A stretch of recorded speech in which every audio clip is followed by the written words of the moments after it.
Ahoy, mistress! Guess what? Oh, no, that's a very, very tough one.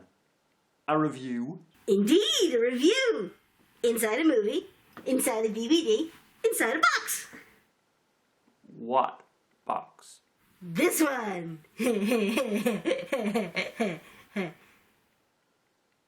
Well? It'll be there. Yeah.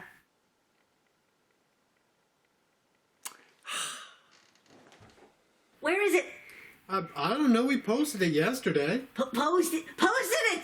You were supposed to send it via editing! Posting's gonna take ages! Don't you know the Royal Mail? You know what?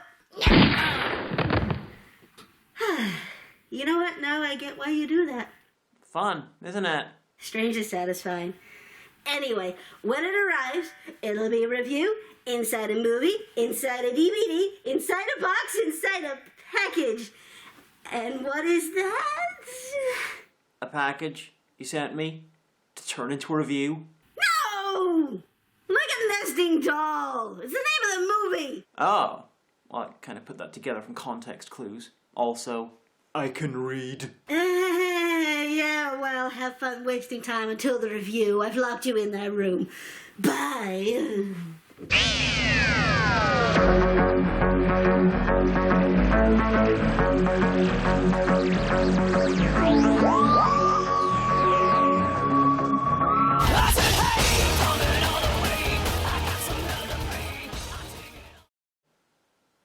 Fuck it. I'll just watch it online.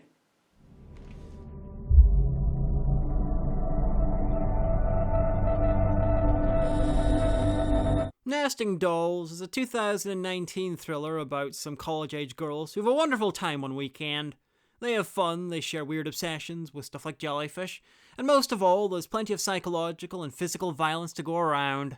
It's basically a filmed stage play. For 95% of it, there's only 3 characters. The film's about their internal conflicts and where they stand with each other is constantly shifting and changing. It's the stuff of stage drama. Hell, the most striking visual sequences are partially so memorable because they actually leave the house. It's not a bad film though, I just really don't like it. It was written and directed by Robbie Snow, who at the time of writing and editing this had done nothing else. Now, usually a single film filmography is a bad sign, or at least a very interesting one, but not so much here. Snow is clearly talented and he's probably working on more stuff as I speak, and when he releases it I'll be sure to check it out. But until then, Nesting Dolls, which I did not like, but I kinda respect, because it was made with talent and finesse. But I'm still gonna rip the piss into this! Is that the same thing as taking the piss out of it? Yeah? Your vocabulary is unnecessarily urologically focused. You do know that, right? Listen, if you're gonna rip the piss into something, it is only polite to extract it again afterwards. I'm not a savage! Naturally, given that this is a modern American film, I have to start the review with a Rammstein joke. Das Haus mich, the house me.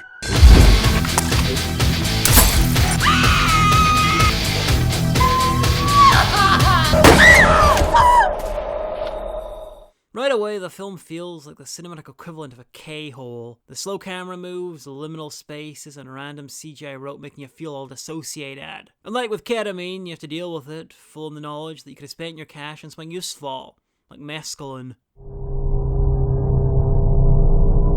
Listen to the music, Marge! The chair's evil! Nah, the evil ones are the trio of Karen larvae spending the long weekend here. Tisk, tisk, and without even a zombie managing to keep them company. Miss Tori, a gritty reboot of Linda from Round the Twist, Erica, who's played by an American Orla from Derry Girls, and Britt, who's converting oxygen to carbon dioxide at a steady rate. Erica, get your booty over here. Yeah, this is a couch of love. A love seat. God damn it, no. Wish it was, then I could find out what a porno with an unnecessarily ambient soundtrack sounds like. Anyway, it takes a while for this to take on its final form. August Underground Instagram edition, so let's just talk about the trio. Tori's scripted as slightly older than she is, by a couple of decades. I wouldn't be surprised if there was a first draft where she was the other two's wino mother. Enjoy some pregnancy wine before you push that little bastard out. Britt's even written kinda childishly. My Christmas socks. and Erica has very little idea of what's going on. Are we playing a game? Shut up. Which is okay, because I'm already on my third viewing of this, and I'm still not sure if she's really friends with the other two. Though, something is drawing me to the three of them, and I've no idea what. You have to memorize every single line to the cinematic masterpiece before you graduate. We don't know what any of it means, but Tori's communist grandpa owns it for some reason. That'll be it. They love the Raspberry Reich. They play a drinking game with the movie, What are the rules? I don't know. He hit a woman. Wine chug. which kind of inspired me to try it with this. Unfortunately, I put something inexplicable and something pointlessly slow into the list of things to take a drink for, and ran out before the 10-minute mark. Everything is slow, deliberate, and measured to increase tension. Unfortunately, everything's so boring and white bread that it's like trying to build tension at a toast. Oh wait, one of the trio's about to take a photo of the only thing whiter than her. Now they're looking for jellyfish. I don't see anything. Well, of course, the few water shots they didn't have the budget to CGI them into. Finally, someone's getting wet. Water broken, they go boating. It's like speed boating, but this is nesting dolls, so speed doesn't exist. Let's swim, people. Are there jellyfish in there? I don't know. I don't mind her, she just thinks there's something fishy about that water. Jellyfishy. Anyway, there's some water skiing. It's kind of effectively done as a single shot of creeping dread. Britt is being dragged and they keep speeding up. She says faster! Alright! Then she asks for the boat to be slowed, and Tori pretends not to hear it. Slower! I can't hear you! It's too windy! And then Erica turns back to Britt and she's gone. Oh shit! It's pretty simply done, just drag a stunt person and they let go, but I'm impressed they got the timing down so perfectly. So, why am I talking about this sequence? Because it's one of two sequences where something actually fucking happens. And I'll talk about the other one later on. But they're both handled very well. Robbie Snow can direct. He just chooses to do it slowly and ponderously. Unfortunately, it's pondering stuff like, why wasn't there a more interesting script in this concept? Tori! She fell! Oh my god, she's fine. Of course she is. Her drowning would have made the film shorter and we can't have that. This is nesting dolls and it has layers. Endless, pale, similar layers made of tears. Like an onion. And in case this film has fans, just remember the wise words of Tori. It's a joke. Relax. And, just like Tori, I know it's bullshit. So, like I said, she survived and even got to see a jellyfish. Worth it! Anyway, soon it's time for game night. I need more cards. More cards? What is this game? How dare you question the game? Well, yeah, questioning it, hell, recognizing it even exists, is how you lose it. By the way, you've all just lost. You're welcome. The best game played tonight is trying to work out why these people are friends. Awesome, Brittany. Hey, could you actually stop calling me that? No? It's just so hard to tell how much they like, /hate, /love each other from scene to scene. Kid smoking. Why is it that all the fucking films they watch just off screen are so much better than all the films that I watch just off screen? Because your patrons hate you. My patrons fucking love me. They love me with pain. Anyway, Erica heads upstairs to get changed. Probably the most exciting thing she's done all film, at least until she finds the other two spying on her via webcam, and opts to take the only rational way out.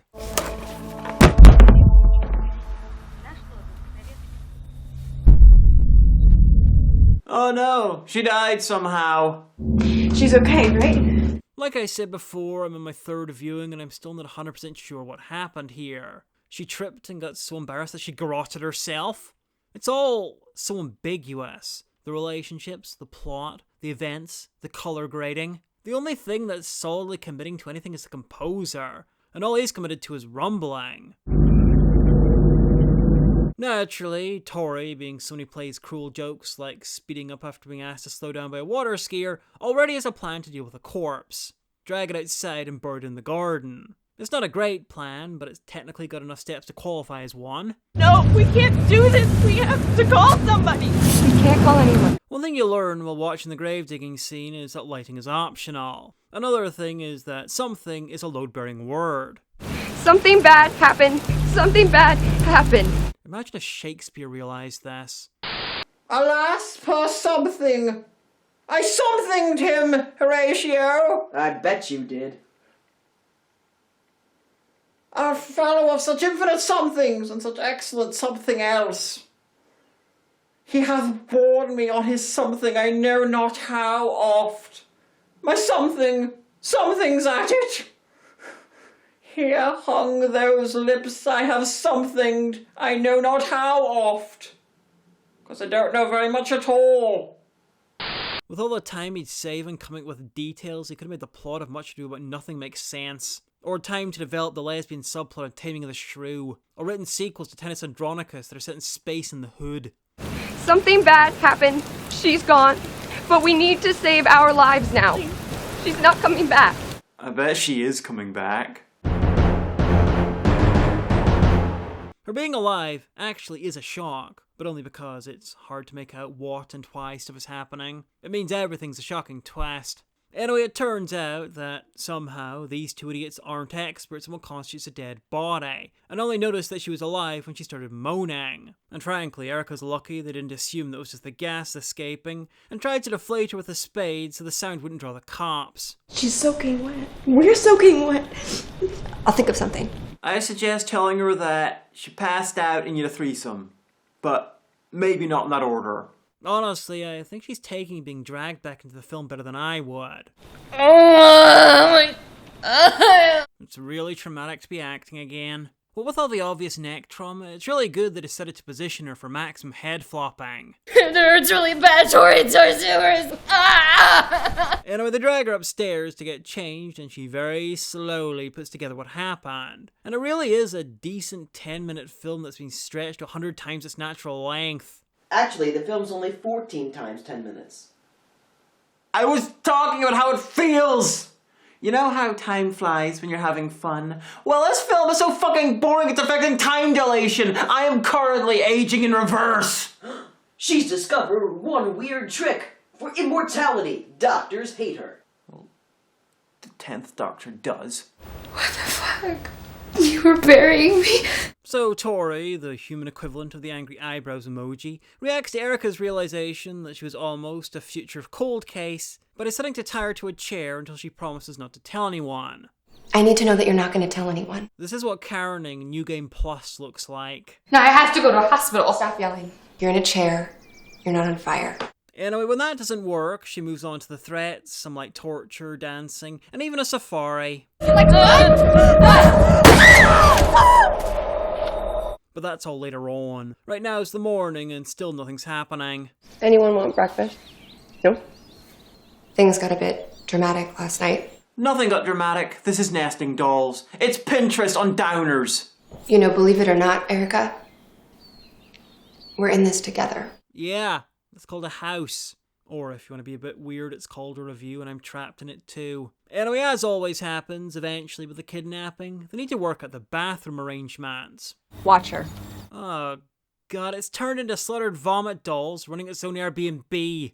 I wonder what flavour of Pez she'd be dispensing if that cut was a few inches towards the middle. My money's on lemon. Alas, she has to dispense that the old-fashioned way. Should have done it while staring at her. Total power move. So she spies the window and tries to make her escape, failing because, like an idiot, she didn't throw herself through it, carefully landing on the other side of her neck to balance her injury out. Instead, she flushed the toilet and used the sound to muffle her opening the window, but gets foiled by that pesky wind and Tori's seldom used powers of teleportation. I guess now we know. And knowing is half the battle. This film blows! The slow and careful atmosphere this film has make it seem that it has many more thoughts than it does. It reminds me of Surf Nazis Must Die, without literally everything that made Surf Nazis interesting. The beautiful beaches, once the crown jewels of California, are now ruled by ruthless gangs. Only one person is powerful enough, daring enough, brave enough to stop them. Only one person can ensure that surf Nazis must die. She's tough. I want to buy a gun. He's talking like trash, but I'm more interested in something that'll take the head off a honky at 20 pesos. She's dangerous. She's all woman. She's Leroy's mama. And as long as she's alive, the surf Nazis must die. While Nesting Dolls is more like Stanley Kubrick's Etsy store. Anyway, eventually they get their first visitors to the house, some guys who come to do some garden work. And this means dramatic slow-motion curtain closing and chucking Eric into a closet. Don't know why Tori's freaking out though. Erica would hardly be the first person that he found tied up in a mansion. Good afternoon. My name's Calvin, and you must be Tori. May I step in? Hi, I want to give you some sage advice for improving your shallow grave digging technique. But nah, he comes to do some garden work and isn't paid enough to notice the freshly dug hole right where he's doing it. This man is about to die. Nah, that's later. Now it's time for escape attempt number 2. And unlike the last one, this is a delicate operation. A very delicate operation. That was doomed to fail because the buzzing's so quiet it'd get drowned out by the soundtrack, even when it doesn't exist. What happened in there? What, like in general? I don't think anyone knows. Work with us! It's not like you're doing anything else! She is seconds away from demanding to see the escape attempts manager. God! Good thing they decided to distract her by making the film even longer.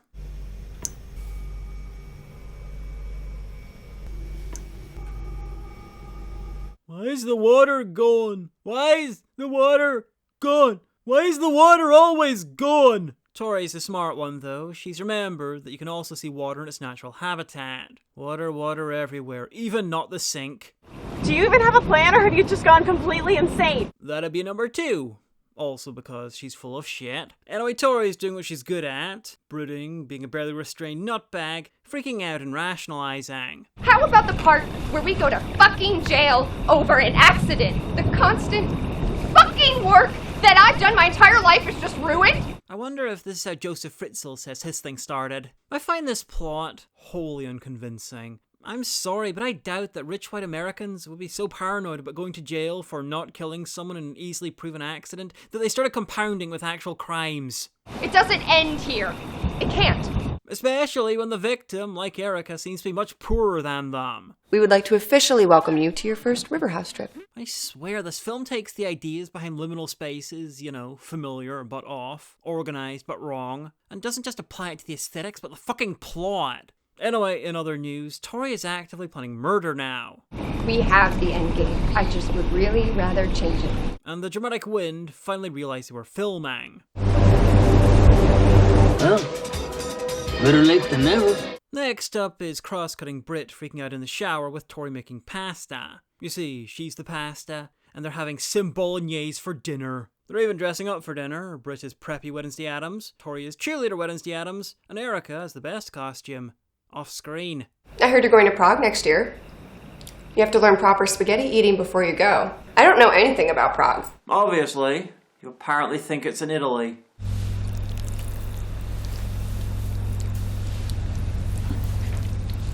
I think this is very slowly turning into Lady and the Tramp, and it'll be exciting to find out which of them is which. That's about the 700th time the film's turned into the opening scene of a fetish porno. Now it's time for 701. Fantastic, I get to be disappointed all over again. Please forgive me. I thought you were my friend. We had to. Things just got out of hand and... You and the rest of the world define had to very differently. I've seen enough angry American well-off white lady videos. You really should be calling the police on Erica for making you feel bad. This film is such a bunch of nesting bollocks. Anyway, Erica's decided that introspection hurts too much, and so has decided to employ some of that old favourite, Darvo. You're the lucky one in that chair. This whole thing is out of your hands and you just get to sit there and relax.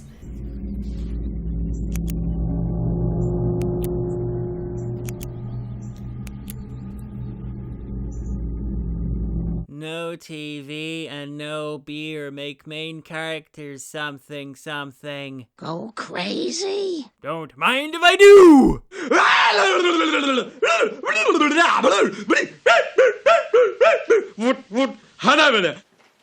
Oh, there you are. So, Teddy had something very, very important and you need to help Teddy. Apparently, if you like and subscribe and hit this bell thing, then Teddy will be given food. And Teddy needs food. He hasn't eaten since March 2020. Please help Teddy, but keep it to yourself, okay? The film's finally figured out that the tension's not going to escalate itself, so Tori's got herself a gun. I'm sure that'll be very useful in the house if she decides to beat Erica to death with a sight. Luckily for her, though, we get escape attempt number 3. Erica finally realizes how spindly the chair she's on is and decides to break it, but she needs to get to the door first, which is taking a while because some cruel bastard attached a camera to the chair, and those things can be heavy.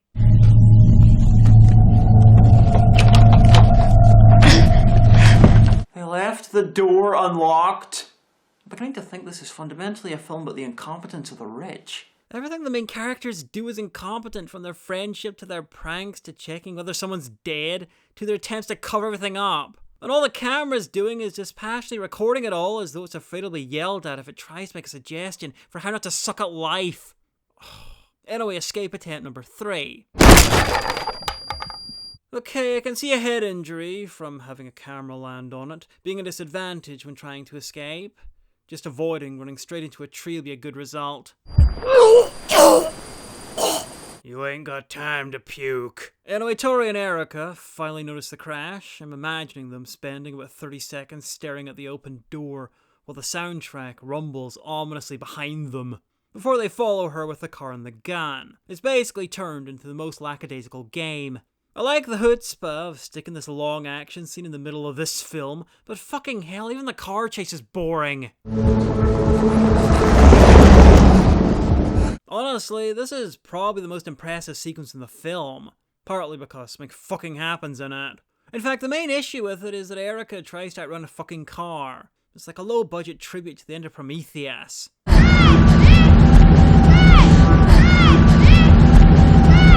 Sure, she goes into the wood, briefly, but maybe this is the 17th take, and she's too tired to remember where she's meant to go. This is a really good performance by Jenna Krasowski plays Erica, though I'm pretty sure spending most of the shoot taped to a chair would get anyone in the mood for desperately running away barefoot. Anyway, when Tori yells out that she's going the wrong way, Where are you going? There's nobody that way! She believes her and goes back to the only place the car can go. But to be fair, she does a head injury. Another head injury. Oh, yeah. Good on you for remembering the accident at the start. Oh, I didn't. I just assumed that everyone in any movie that you would review has a horrific head injury. And I'm usually right. I'm not fucking around! See, this is what nearly an hour of pent-up acting looks like. Keep going! Like what? You know, in retrospect, she was the least dangerous game. And the real most dangerous game were all the friends we killed along the way. That is so true. That is very not the location you shot her, in at least 2 different ways. I hope they realize that all this shit is getting harder and harder to explain away. Once snugly back in her chair, Erica's enjoying what little revenge she can muster. It's like Mean Girls with added squirting. Anyway, Erica's had just about enough of Tori and her 1970s 11-year-old Prince Valiant hair. When this is over, we're never going to see each other again. I need to know if we have a plan. I'm working on it. Tori then decides to go into a monologue about her oh-so-compelling villain origin story. Basically, her grandfather took her out in the boat and taught her to swim by throwing her in the water and leaving. Sure as hell, I learned to swim in under 30 seconds. It's an interesting idea, but what if Erica also learns how to swim in under 30 seconds? You want to see the plan? Oh, sorry, I thought the other dumb thing was the plan. Okay, I don't know what the plan is, but apparently it starts with brushing Erica. It's turned into the start of a fetish porno again. It's not looking good, is it? No, it's long and boring, like a disappointing, contractually obligated fuck. Part 2 of the plan is apparently to get so drunk you black out to the end credits. Good plan for the audience, not so much for everyone else. Tori's still not actually explained what her genius plan for dealing with this situation is.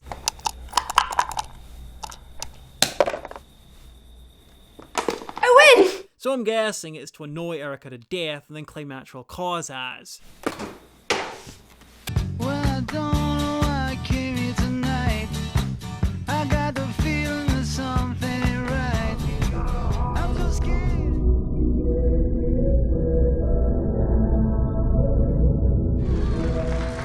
This is not Mel Torme. I'm sorry that this had to happen to you. I actually really like you. I really wish I'd accidentally murdered Brittany. She's shit. Anyway, Tori decides to start clubbing vodka bottles with a bat. Is this how softball works? It's all base box to me. Kind of a waste, though. Maybe this scene is why they couldn't afford an editor. Careful. I might miss. And that, as much as anything else, led to my drinking problem. I call this part of the film Glasnost and Perestroika.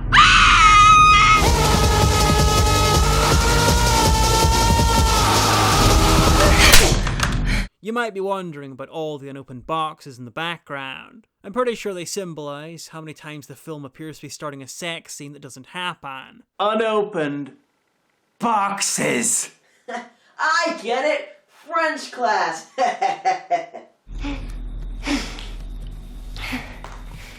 Right. She'll be assaulting her bunk. Anyway, what's Brittany up to? You're the only one who understands me, four-poster bed. In the morning, she's stalking around, desperately seeking a point to the previous scene. But like the rest of us, she has to make do with Tori. Is this your master plan? Is that what this shit is, your plan? Nah, this is her arboretum of crazy, where she grows out of psychosis. So what are you gonna do? You gonna shoot me in the fucking head? Is that part of your plan, too? Oh yeah, step 4158. Shoot Brittany in the fucking head. Right between get a facial and eat the floor. Of course, now she's thinking about moving it forward a bit. You're fucking insane. Insane? Really? Would an insane person do this? You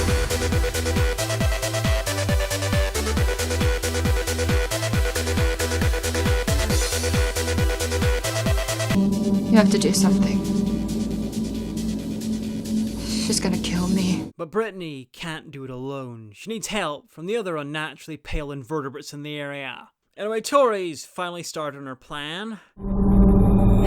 You just have to forget. The power of mild violence compels you! The power of mild violence compels you!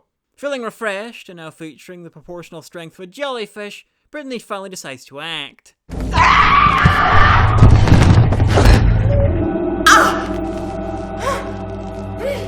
You know, watching them slowly bleed to death from thousands of little glass cuts would really cleverly mirror the experience of watching this. Brittany can't finish the job, though, because Tori just received word that her granddad's gonna be back in the morning. He's coming back early because of the storms. We have tonight. And I don't know if it's just the camera angle or what, but she really looks like she's wigging out. Wig. Hairpiece. Lol. Anyway, long story, only slightly less long than the actual scene, but I can't show you all of it because of fair use. Tori convinces Brittany to come back to her side and kill Erica. I get it. I'm crazy. And Brittany agrees because she goes along with whatever the last person who yelled at her said. But I have to be on your side, and you have to be on mine. This film is just full of shots that by all accounts should be interesting, but just aren't. Like this. Oh god, not Wilhelm! We had plans later. This shot lasts for 30 seconds, but we're in luck because it gets interrupted by an occasional close-up of broken glass and fresh wounds. It's like going to a photo exhibition and getting flashbacks to vomit gore films every time you blink. What's the password? What are you gonna do? See if there's anything to blackmail you with. Unfortunately for them, this weekend's just the most interesting thing she's ever been involved in. 8224.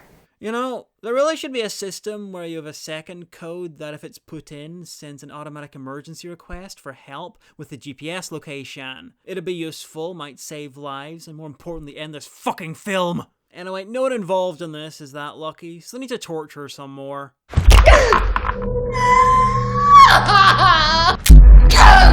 Man, Truth or Dare is less hardcore than I remember. I don't fucking believe you! Make me believe you! Well, that's hardly fair. She's probably not good enough at acting to do that. Fuck that. Okay, it was all fun and games, but this is just going over waterboard. The waterboard does pretty much sum this film up. Are you going to tell anyone? Yes. I'll tell everyone. I'll tell everyone! I don't believe you. Wait, what? Are you gonna tell anyone? No! I don't believe you. Torture! Now, are you gonna tell anyone? Yes! I still don't believe you. You're free to go. It's like fucking Misery as reimagined by Lewis Carroll. Even though Tori doesn't believe that she'll talk, she's decided to drink her to death. A few more you'll be drunk, a few more you pass out, then after that, you're just a cautionary tale for people on prom night. And why? Because this is nesting dolls. As in, it's fucking pointless when the characters aren't inside each other. You got an awful lot of vodka on you. It'd be a shame if someone... Anyway, the writer eventually realised that all this crap wasn't going to end anytime soon, so he took the brave, creative decision to have the film be invaded by an earlier scene. Ella, the Crimson Permanent Assurance! From Monty Python and the Meaning of Life. An earlier scene that's so much easier to end. You see, the bearded guy from before, who knows the house is inhabited, has decided to break in with his little trained minion and get his gloveless hands all over the place. Calvin, she saw our faces. I know. Don't know how, this scene was lit by whoever designed Hot Black Desiato's car. That really is bad for the eyes. It's so black, you can hardly make out its shape, light just falls into it. It's so black. Everything in it is just totally black. Every time you try to operate one of these weird black controls which are labeled in black on a black background, a small black light lights up black to let you know you've done it. Hey, what is this, some kind of galactic hyperhearse? Go start on the safe. This guy is amazing. In most of his scenes, he's faced with a fork in the road. One way is labeled decision that clearly makes sense. The other is, what the fuck are you doing? And he likes to take a third path, straight into the nearest wall. I mean, he comes back to a place that was inhabited when he did some work on it. A place that was still inhabited when he did some recon earlier in the film. The truck's been coming by. And is still inhabited when he comes over gloveless to rob at. And then, when he finds an injured girl tied up, he decides to help her. What happened to you, sweetheart? While continuing to rob the place. Go start on the safe. He's a dumbass ex-machina. Unfortunately for him, she's hallucinating and thinks he's Tori. Please, just shoot me. You can't fool me! You cut off your neck brace haircut and glued it to your stupid face, you bitch! Doubly unfortunately, Tori and Brittany are really wedded to the idea of killing someone tonight. Anyway, none of this makes sense, but he frees her, gives her a hug, and then she shoots Sam. This is just pumpkin spice straw dogs. Tori's main problem throughout the film is that until now, she couldn't use her primary means of attack and defense, footing the police and crying. 2 men broke into the house we're staying in and attacked us. Okay, what I'm getting from this is that sorority initiations are extremely elaborate. Hundreds scarred forever by a shared blood ritual. And yet, an astonishing sense of community here now. A positive atmosphere. A sense of a job well done. A shared sigh of relief. Very much like the bizarre euphoria at the end of an hour's vomiting.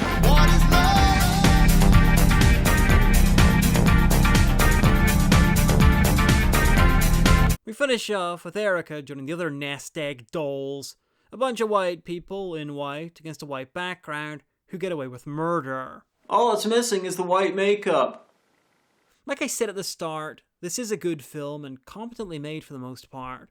The tension ratchets up and the plot is a noose, slowly tightening around the cast's neck. But I still fucking hate it. The main characters are barely defined and act at random, there's recurring pointless imagery, large spaces where nothing happens, and the rope is way too long for the plot. And as a result, when something finally fucking happens, it feels like it tore your head off. I feel there's a lot happening off screen that we're just not privy to. Mostly sex.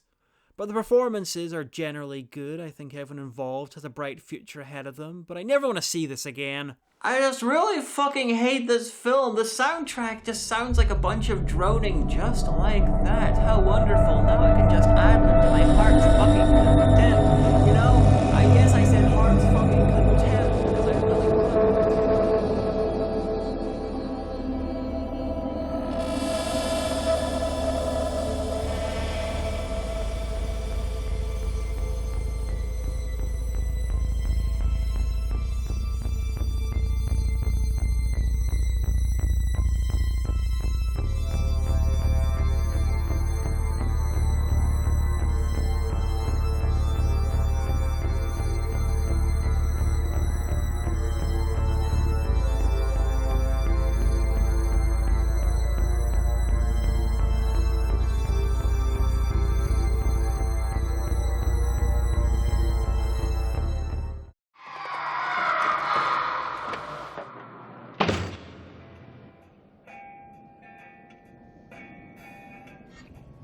Busy night?